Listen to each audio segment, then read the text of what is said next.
Hello, welcome to our channel Guruji smart classes. Myself Ronis Roy. आपको अभी तक मैं पढ़ा रहा था क्लास 12th की एक टॉपिक जिसमें मैंने इंटरवल के बारे में बता चुका था। उसके बेस्ड कुछ एग्जाम्पल भी बताए थे और even some facts of interval भी बताए थे। होपफुली आप लोग उसे अच्छे से पढ़े होंगे और बार बार रिवीजन करना मत भूलना। Revision is the key for the success. ठीक है, आज जो भी पढ़ाऊंगा ये सारा का सारा सिलेबस कोटा से मैच करेगा, एक भी पॉइंट आपको इधर उधर नहीं मिलेगा। ठीक है, तो आप लोग इसको देखते रहो और सारा कॉन्सेप्ट विदाउट कोटा जाए हुए आप यहाँ पे पढ़ सकते हो। ठीक है, अगर आपको एक भी कॉन्सेप्ट अच्छा लगा तो प्लीज लाइक कर देना और ज्यादा से ज्यादा आप शेयर भी कर देना। ठीक है, तो आज हम लोग पढ़ेंगे फंक्शन के बारे में। फंक्शन को अगर हम मोटा मोटी समझे तो ये एक मशीन है, जैसे कि यहाँ पे कुछ प्रोसेस हो रहा होगा। ठीक है, ये प्रोसेस, यहां से मैं कुछ इनपुट डालूंगा और यहां पे कुछ आउटपुट बनके बाहर निकलेगा। ठीक है, अब ये प्रोसेस में मान लो कि मैं डाल देता हूं कि वॉल्यूम ऑफ अ स्फीयर, ये क्या था 4/3 पाई आर क्यू। ठीक है, अब वॉल्यूम ऑफ अ स्फीयर जो है ये क्या होता है, इनपुट जो है वो इंडिपेंडेंट होता है। ये मैं प्रूव कर दूंगा क्यों इंडिपेंडेंट होता है, और जो आउटपुट होता है वो डिपेंडेंट होता है। ठीक है, अब जैसे कि मैंने बोला कि मोटा मोटी समझो कि वॉल्यूम क्या है 4/3 पाई आर क्यू। अगर आर की वैल्यू बढ़ाऊंगा तो वॉल्यूम मुझे क्या मिलेगा, बढ़ेगा। ठीक है, अगर आर की वैल्यू घटाऊंगा तो वॉल्यूम क्या मिलेगा, मुझे घटेगा। यानी कह सकता हूं कि volume is a function of R, है ना। यानी यहां से एक वर्ड उठ के आता है, वॉल्यूम क्या है, एक फंक्शन ऑफ आर है। ठीक है, और फिर दूसरे तरीके से मैं कह सकता हूं कि वॉल्यूम किस पे डिपेंड कर रहा है, आर पे। यानी वॉल्यूम क्या हो गया, डिपेंडेंट मटेरियल। यानी यहां पे मुझे कुछ वॉल्यूम का मुझे कुछ अंक मिलेगा और इधर क्या हो गया, जो मैं आर डालूंगा ये इंडिपेंडेंट। यानी आर क्या है हमारा, इंडिपेंडेंट। तो होपफुली आपको मोटा मोटी आइडिया हो गया कि फंक्शन है क्या। फंक्शन क्या है, प्रोसेस है, एक रूल है, एक लॉ है कि यहां पे मैंने एक लॉ, एक रूल, एक प्रोसेस डाल दिया, कुछ इनपुट डालूंगा और कुछ आउटपुट मिलेगा। अब मैं देखो बता रहा हूं, जो इनपुट है उसको मैं लिख सकता हूं सेट ए। मान लो इनपुट को मैंने क्या बना दिया, सेट ए, और आउटपुट को मैंने क्या बना दिया, सेट बी। सेट के बारे में आप लोग को मैं 11th क्लास में पढ़ा रहा हूं, वहां से भी आप वीडियो देख सकते हो आप हमारे। ठीक है, तो जो भी यहाँ पे अब इनपुट क्या दे रहा हूँ, आर दे रहे हैं। ठीक है, आर को मैंने किया, मान लो आर मैं 1 2 3 4 कुछ समथिंग कुछ दे रहा होगा। ठीक है, अब हमारे पास कुछ आउटपुट मिलेगा डेट इन सेट बी। मान लो लेट से ए बी सी और डी।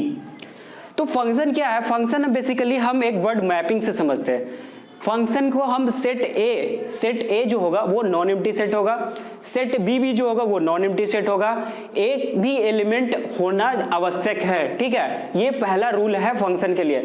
तो हम क्या करते हैं, मैपिंग करवाते हैं कि each and every element of set A must be mapped to the one and only one element of set B।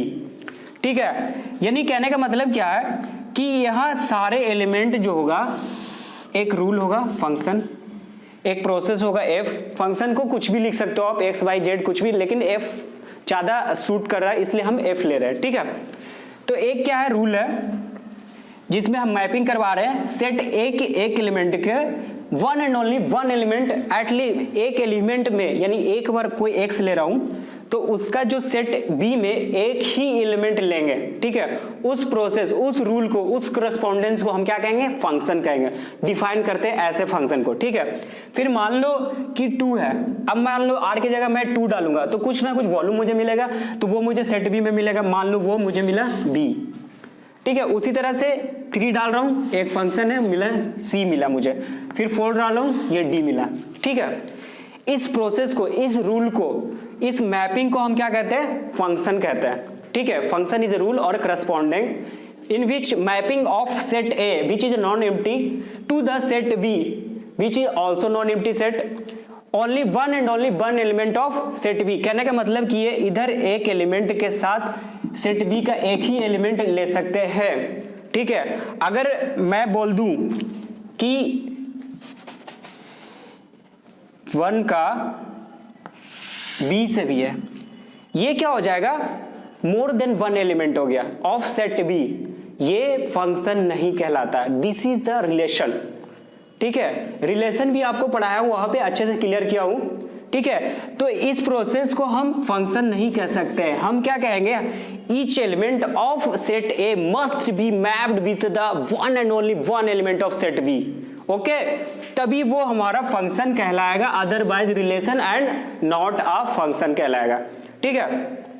Hopefully आपको यहां तक समझ में आया होगा कि फंक्शन क्या एक रूल है, एक मैपिंग है, ठीक है, जिसमें एक सेट ए के एलिमेंट के सारे एलिमेंट को हम सेट बी के one and only one element से हम मैप करवाते हैं, ठीक है। तो होपफुली यहां पर फंक्शन का डिफिनेशन क्लियर हो गया और इसे अच्छे तरीके से हम समझते हैं कुछ एग्जांपल से। जैसे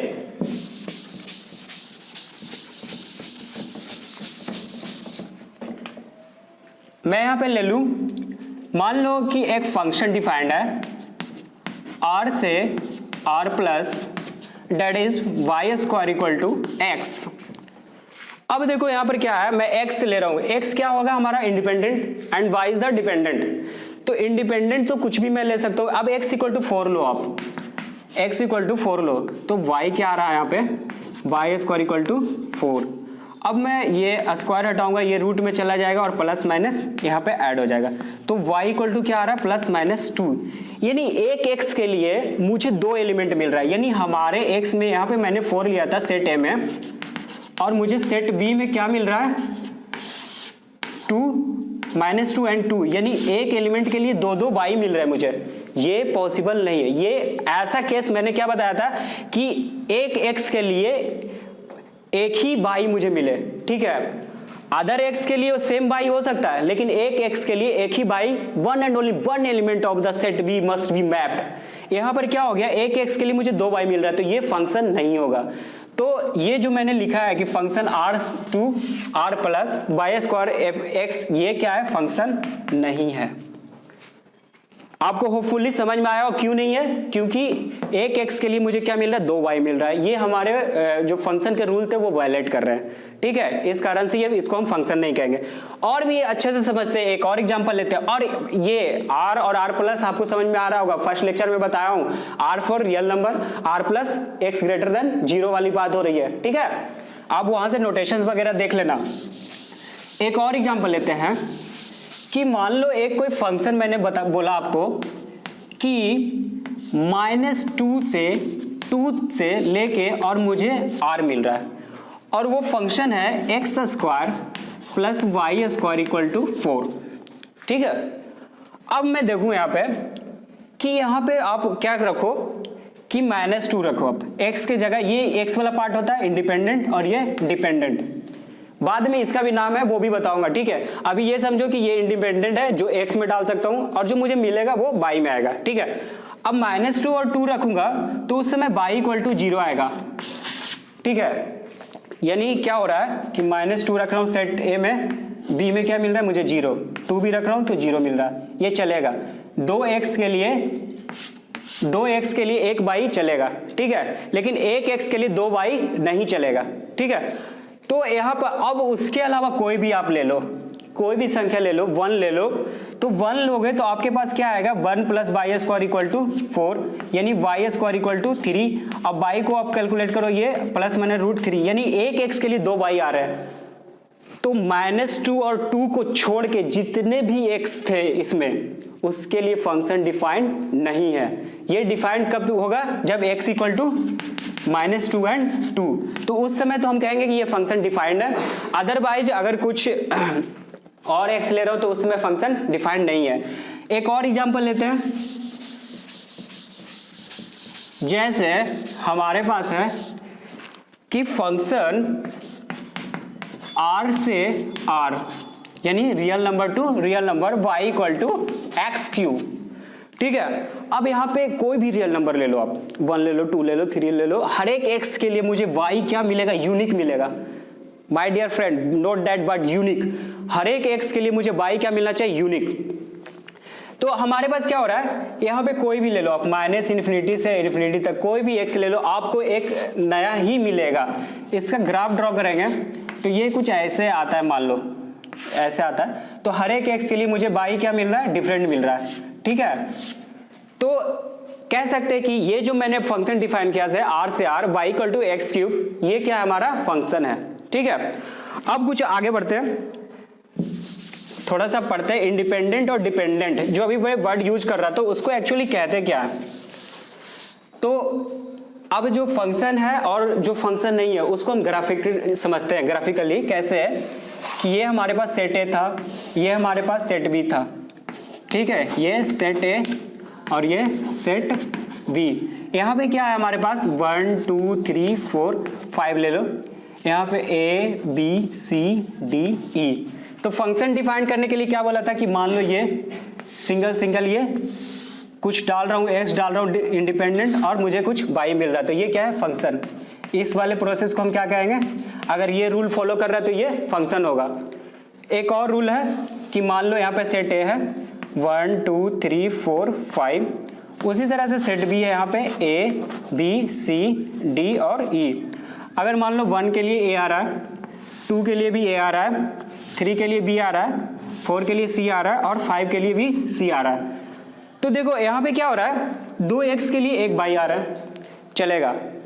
1 एक्स के लिए 2 वाई नहीं चलेगा, ठीक है। हमें सेट बी में हर एक एक्स के लिए 1 एंड ओनली 1 मैपिंग चाहिए, ठीक है। या तो वो रिपीट कर रहा हो दूसरे एक्स के लिए, वो चलेगा। जैसे कि हमारे पास ग्राफ होता है ना, कि मान लो ये क्वाड्रेटिक इक्वेशन का आप ग्राफ अगर 10th में पढ़े होगे तो देखो, मान लो यहाँ पे 1 है, यहाँ पे -1 है, तो 1 के लिए भी मान लो यहाँ पे, मान लो लेट से यहाँ पे 1 आ रहा होगा, तो -1 के लिए भी क्या आ रहा होगा, 1 ही आ रहा होगा। तो यानी 2x यहाँ पे क्या है, ये मान लो -1 है, ये 1 है, उसके लिए एक y मुझे क्या मिल रहा है 1, ये डिपेंडेंट और ये इंडिपेंडेंट। तो ये तो फंक्शन होता है ना कि 2x के लिए 1 y हो सकते हैं, लेकिन 1x के लिए 2 y नहीं हो सकते, वो रिलेशन हो जाता है, ठीक है माय डियर फ्रेंड। ये याद रखना हमेशा, उस वाले पोर्शन को हम फंक्शन नहीं कहेंगे। एक और एग्जांपल लेते हैं, हमारे पास ये सेट 1 2 3 4 5 और उसी तरह से ए बी सी डी और ई, ठीक है। अब देखो मैं क्या कर रहा हूँ, मैपिंग कर रहा हूँ, एक ये मैपिंग किया, ये मैपिंग किया और ये फंक्शन। अब हमारा क्या हो गया, सेट ए में 2 एलिमेंट छूट गए, ठीक है। तो सेट ए में 2 एलिमेंट छूट गए, तो क्या मैं इसे फंक्शन बोलूंगा, क्या इसे रूल या वो जो मैंने प्रोसेस बताया कि ये फंक्शन कहलाएगा? माय डियर फ्रेंड, ये फंक्शन नहीं है, ठीक है।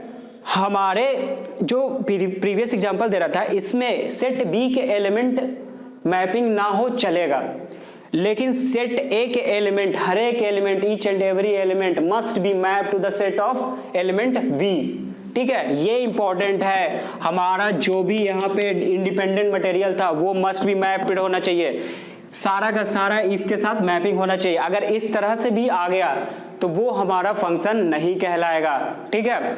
चौथा देखते हैं, चौथा में क्या है,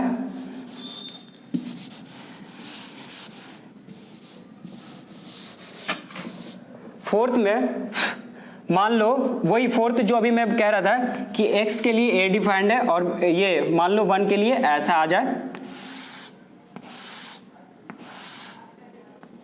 और ये, तो देखो यहाँ पे क्या हो रहा है, ये डाइवर्जिंग हो रहा है, डाइवर्जिंग, और ये क्या है, कन्वर्जिंग। तो एक कॉन्सेप्ट और याद रखना, अगर ग्राफ सेट ए से सेट बी की तरफ मैं जा रहा हूं, इंडिपेंडेंट से डिपेंडेंट की तरफ जा रहा हूं, अगर ये डाइवर्ज हो रहा है, डाइवर्जिंग है, तो वो हमारा फंक्शन नहीं होगा। अगर कन्वर्जिंग है, दो सेट ए के एलिमेंट सेट बी से दो एक ही एलिमेंट में मिल रहा है सेट बी के पास, तो वो हमारा फंक्शन ये यहाँ पे पॉसिबल हो सकता है। लेकिन ओवरऑल अगर मैं देखूं तो ये फंक्शन नहीं है। क्यों? क्योंकि एक x के लिए हमारे पास 2 y मिल रहा है, ठीक है। दो सेट B में हमें क्या मिल रहा है, 2 मटेरियल मिल रहा है, जो कि बिल्कुल ऐसा नहीं होना चाहिए, हमारे ये रूल को वायलेट कर रहा है, ठीक है। ये 4 ग्राफ माइंड में हमेशा रखना मेरे फ्रेंड, ठीक है। इसलिए बोल रहा हूं कि कभी भी आपको डाउट हो कि फंक्शन है या ना है, आप यही 4 ग्राफ ड्रॉ करना सेट A सेट B में, फिर आपको पता चल जाएगा कि अच्छा ये फंक्शन नहीं है। क्यों नहीं है, ये कारण है, ठीक है। आपको वैलिड रीजन मिलेगा, आपको वैलिड पॉइंट मिलेगा, ठीक है। अब कुछ आगे बढ़ते हैं, डोमेन और रेंज के बारे में पढ़ते हैं, ठीक है। ये हमारा सेट बी। अब डोमेन, कोडोमेन और रेंज, ये फंक्शन में अगर आपको डोमेन, कोडोमेन और रेंज अगर आपको कॉन्सेप्ट क्लियर नहीं है तो आपका फंक्शन अधूरा है, आप कुछ आगे कर ही नहीं पाओगे।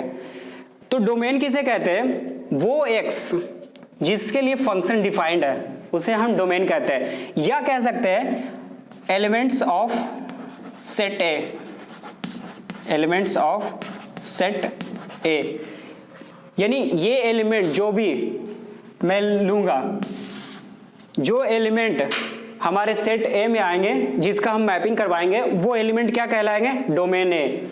और जो हमें यहां मिलेगा ऑल, ये क्या हो जाएगा? कोडोमेन, कोडोमेन, ठीक है।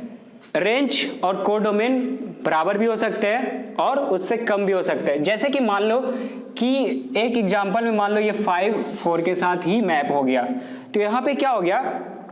एलिमेंट हमारे पास 5 थे लेकिन हमें कितना मिल रहा है? आउटपुट में 4 ही मिलेंगे, ए बी सी डी, यही 4 मुझे मिलेंगे, लेकिन यहाँ पे एलिमेंट कितना थे? 5। तो 5 को हम क्या बोलेंगे? Codomain. All the element of set B is known as codomain.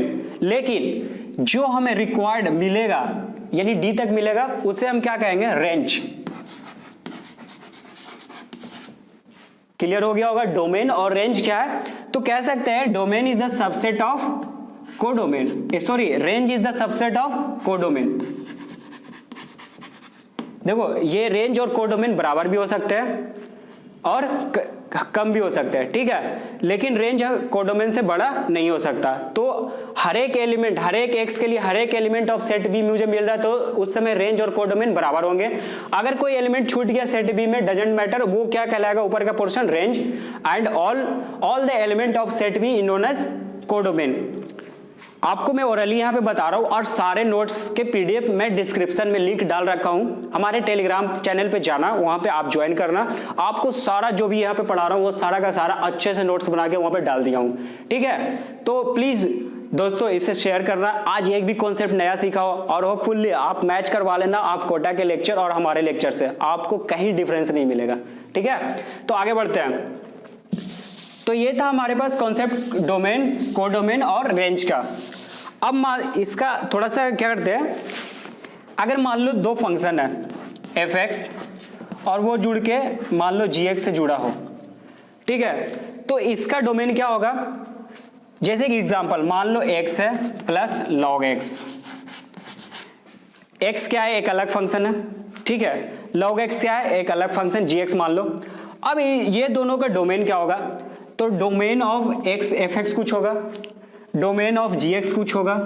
ये दोनों के डोमेन का जो इंटरसेक्शन होगा, इंटरसेक्शन भी पढ़ाया हूं इन क्लास 11th में, याद रखना, जो दोनों का इंटरसेक्शन आएगा वो हमारा क्या होगा? ये पूरे फंक्शन का f x plus g x का डोमेन होगा। जैसे कि example f x equal to x है, तो यहां पे तो कोई बाउंडेशन नहीं है, हम कोई भी एक्स ले सकते हैं, एक्स बिलोंग्स टू आर, ठीक है। लेकिन लॉग एक्स तभी डिफाइंड होता है जब x greater than equal to greater than 0, equal to भी 0 नहीं ले सकते, log 0 इन्फिनिटी की तरफ चला जाता है, यानी x वही x ले सकते हैं जब x ग्रेटर देन 0 हो।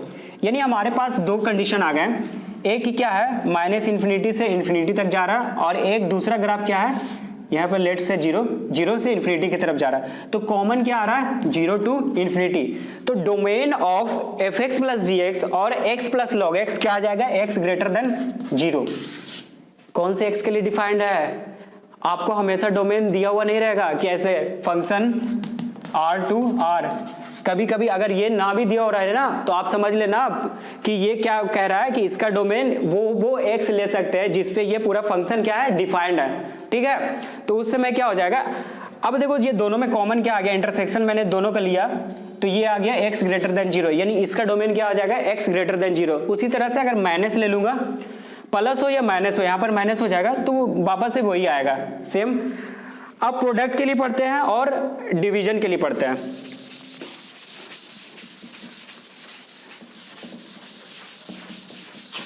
मान लो एफ एक्स इंटू जी एक्स है, एफ एक्स इंटू जी एक्स। उस केस में हम क्या करेंगे, डोमेन ऑफ, यहाँ पे लिखेंगे डोमेन, इसका मुझे निकालना था। तो क्या हो जाएगा, एफ एक्स मान लो एग्जाम्पल ले लो, लेट से वही, या फिर ऐसे ले लो sine x into log x ले लो आप, ठीक है। तो साइन एक्स क्या है, एफ एक्स है, लॉग एक्स क्या है, जी एक्स है, ठीक है। अब ये दोनों का डोमेन क्या होगा, साइन एक्स में तो हम कोई भी एक्स लिख सकते हैं, 11th में आप लोग पढ़े होंगे ट्रिग्नोमेट्रिक के बारे में, तो साइन में हम कोई भी एक्स ले सकते हैं, और रेंज क्या मुझे मिलेगा, -1 से 1 के बीच में। लॉग एक्स में नहीं डिफाइंड, लॉग एक्स में क्या वही x ग्रेटर देन 0 होना आवश्यक है, ठीक है, लॉग तभी डिफाइंड होता है। तो इस केस में डोमेन क्या आ जाएगा हमारा, d = x greater than 0। Hopefully समझ में आ रहा होगा। उसी तरह से अगर मान लो अगर आपके पास fx अपॉन gx है, इसमें भी इंटरसेक्शन ही यूज होगा, ठीक है। उस केस में मान ये ही एग्जांपल ले लो ऊपर का, sin x upon log x होगा, ठीक है। अब माय डियर फ्रेंड यहाँ पे एक चीज और याद रखना कि log 1 क्या होता है, log 1 0 होता है, ठीक है। अब log 1 0 होगा, अगर मान लो उस समय x = 1 रख रहा हूं तो ये पूरा 0, ये इन्फिनिटी की तरफ चल रहा है। इसका मतलब क्या है कि अब इसका डोमेन चेंज हो गया। पहले मैं क्या बोला था, x ग्रेटर देन 0, या उसमें से क्या होगा माइनस एक एलिमेंट 1 नहीं लेंगे हम, समझे। r प्लस लूंगा, यानी इसको और ऐसे नोटेशन में दूंगा सेट बिल्डर फॉर्म में, यानी r प्लस उसमें 1 नहीं होगा। यानी अब जो हमारे पास डोमेन log x का था वो चेंज होगा, क्योंकि ये डिनोमिनेटर में आ गया, तो डिनोमिनेटर में वो भी x नहीं लेते हैं जिसपे ये पूरा का पूरा फंक्शन 0 की तरफ अप्रोच करे, ठीक है। तो अब हमारे पास इसमें तो x कुछ भी ले सकते हैं, x बिलोंग्स टू r, लेकिन इसमें वो x ले सकते हैं r प्लस और 1 नहीं ले सकते। तो इंटरसेक्शन लूंगा दोनों का, तो हमारे पास फाइनल क्या आ जाएगा कि एक तो हम -∞ से ∞ ले सकते हैं, दूसरे में हम 0 से बड़ा लेंगे जरूर, लेकिन 1 पे ये मान लो 1 है तो वहां पे होलो साइन आएगा, यानी ये पोर्शन और ये पोर्शन कॉमन आ रहा है, तो ऊपर लिख दे रहा हूं, यानी x belongs to r plus, और उसमें एक एलिमेंट 1 को इंक्लूड हम नहीं करेंगे। ये इसका क्या आ गया, डोमेन। तो इस तरह से हम डोमेन निकालते हैं, दो फंक्शन अगर सम में हो, प्रोडक्ट में हो, डिवीजन में हो, ठीक है। अब कुछ इंपॉर्टेंट फंक्शन के बारे में पढ़ते हैं, वो हमारा आज का लास्ट टॉपिक है। जैसे कि हमारे पास है एक पॉलिनोमियल फंक्शन, पॉलिनोमियल से स्टार्ट करते हैं। पहला पॉलिनोमियल फंक्शन, पॉलिनोमियल फंक्शन उसे कहते हैं जब f(x) =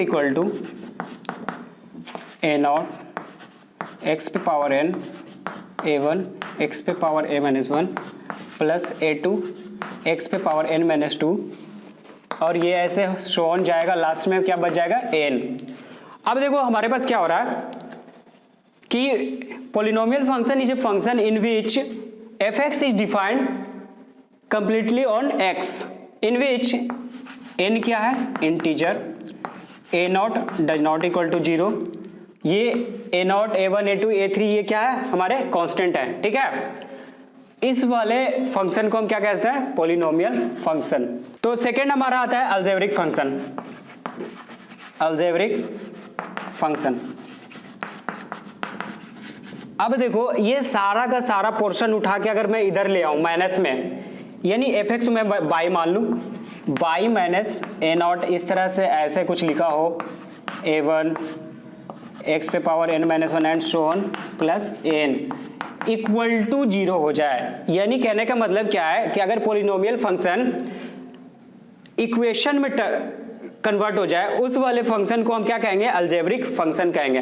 और अलजेब्रिक फंक्शन में क्या होता है, बहुत सारे छोटे छोटे पॉलिनोमियल फंक्शन को हम प्लस माइनस ये सब ऐड करके सब्ट्रैक्ट करके हम बनाते हैं, और उसमें कंडीशन क्या होना चाहिए, x = 0 होना जरूरी है, यानी इक्वेशन में कन्वर्ट हो जाए, उस वाले इक्वेशन अलजेब्रिक इक्वेशन में कन्वर्ट हो गया तो उस वाले फंक्शन को हम क्या कहेंगे, अलजेब्रिक फंक्शन, ठीक है। फिर तीसरा आता है हमारे पास रेशनल फंक्शन। अब रेशनल फंक्शन रेशनल नंबर की जैसा होगा, उसमें क्या होगा, कि रेशनल फंक्शन वो क्या होगा, f x upon g x होगा, ठीक है। उसमें g x does not equal to, किसी x के लिए अगर जी एक्स इक्वल टू 0 होगा तो वो उस समय फंक्शन डिफाइंड नहीं होगा, तो वो क्या होगा, ये इसे हम क्या कहेंगे, रेशनल फंक्शन। फिर आता है हमारे पास दो important, explicit function and implicit function. Explicit function, ठीक है, एक्सप्लिसिट फंक्शन उस फंक्शन को कहते हैं कि y in term of x अगर डिफाइंड है उसे हम एक्सप्लिसिट फंक्शन कहते हैं। जैसे y equal to x cube plus x square minus log x। देखो ये क्या है, x वाला टर्म कंप्लीट इधर है, y क्या है, डिपेंडेंट है, और x पूरा इंडिपेंडेंट है। ऐसे वाले फंक्शन को हम एक्सप्लिसिट फंक्शन कहते हैं। इम्प्लिसिट फंक्शन किसे कहते हैं, इम्प्लिसिट फंक्शन। देखो इसमें क्या होगा, एक तो इसका पहले ये जो ऐसे करके लिखा हुआ होगा a nought x square plus 2h x y plus b nought y square plus 2f x plus 2gx plus something constant equal to 0। इस तरह का अगर टर्म मिले, जैसे एग्जांपल मैं ऐसे बोल रहा हूँ कि 5y square plus 3xy plus 2x square plus 2x plus 2y plus 5 equal to 0। देखो इसमें क्या है, x बाई एक्स आता है, इसको हम सेपरेट नहीं कर सकते। ऊपर वाले को क्या, हम x का जब जितने भी टर्म थे वो सारा सेपरेट करके अलग लिख सकते थे, और y के इन टर्म में उसे हम डिनोट कर सकते हैं। लेकिन इसमें क्या है, x बाई एक साथ आ रहा है, इस तरह के फंक्शन को हम क्या कहेंगे, इम्प्लिसिट फंक्शन कहेंगे। पांचवा पढ़ते हैं हमारे पास, सेकेंड लास्ट है बॉन्डेड फंक्शन। बॉन्डेड फंक्शन वो फंक्शन होता है जैसे एफ एक्स कोई डिफाइंड है और उसकी जो रेंज आएगी किसी एक कांस्टेंट नंबर, यानी उससे ज्यादा नहीं हो सकता है। जैसे कि हमारे पास साइन एक्स है ना, साइन एक्स का आप देखोगे ग्राफ तो क्या होगा, ये -1 से लेके 1 तक ही बीच में ऑसिलेट करता है, ये क्या है, बॉन्डेड है, ठीक है। इस तरह के फंक्शन को क्या कहेंगे, हम बॉन्डेड फंक्शन कहेंगे, कि हर एक एक्स के लिए डिफाइंड है और वो जो हमें एफ एक्स मिलेगा यानी रेंज मिलेगा वो एक बॉन्डेड होगा, ठीक है। लास्ट आता है हमारे पास that is f x equal to x, यानी वो है हमारे पास आइडेंटिटी फंक्शन। आइडेंटिटी फंक्शन यानी वैसा फंक्शन जो x बिलोंग्स टू r, वो फंक्शन r से r डिफाइंड हो और उसमें जो भी x डालूंगा और वापस से मुझे fx क्या मिलेगा, x ही मिलेगा, ठीक है। उस तरह के फंक्शन को हम क्या कहते हैं, आइडेंटिटी फंक्शन। तो आज हमने बेसिकली क्या क्या सीखा, फंक्शन डिफाइन करते कैसे, उसका रूल, उस पूरा प्रोसेस क्या होता है, किसको हम फंक्शन कहेंगे, किसको हम रिलेशन कहेंगे, किसको हम फंक्शन नहीं कहेंगे, इमेज क्या होता है, प्री इमेज क्या होता है, और एक चीज और, डोमेन को हम इमेज भी कहते हैं और सेट ए को हम प्री इमेज भी कहते हैं, ठीक है। फिर मैंने सीखा डोमेन क्या होता है, रेंज क्या होता है, कोडोमेन क्या होता है, उसके अगर मैं अलजेब्रिक इक्वेशन ले लूँ, दो फंक्शन को जोड़ रहा हूँ तो उसका डोमेन क्या होगा, रेंज क्या होगा। फिर उसी तरह से आगे आते फिर डिफरेंट टाइप्स ऑफ कुछ इंपॉर्टेंट फंक्शंस है उसके बारे में पढ़ाऊं। कल हम लोग पढ़ेंगे types of function. Types of function में क्या क्या आएगा, क्वाड्रेटिक फंक्शन के बारे में अच्छे से जानेंगे, आपको मॉडुलस फंक्शन कैसे कैसे सोल्व करते वो सिखाऊंगा, क्वाड्रेटिक फंक्शन को कैसे सोल्व करते वो सिखाऊंगा। थर्ड में आपको सिखाऊंगा ट्रिग्नोमेट्रिक फंक्शन सोल्व करने के लिए, इनवर्स ट्रिग्नोमेट्रिक फंक्शन, फिर हम लोग सिग्नम फंक्शन डील करेंगे, फ्रैक्शन फंक्शन डील करेंगे, वेरियस टाइप्स ऑफ फंक्शन और सबको डिटेल में पढ़ेंगे। और माय डियर फ्रेंड एक बात और बता दूं कि जो भी पढ़ाऊंगा थ्योरी पार्ट एक अलग होगा और क्वेश्चन प्रैक्टिस करवाने के लिए अलग वीडियो बनेगा, ठीक है। तो प्लीज दोनों वीडियो देखना। तब तक के लिए होपफुली आपको अच्छा लगा तो प्लीज शेयर मार देना। That's all, thank you.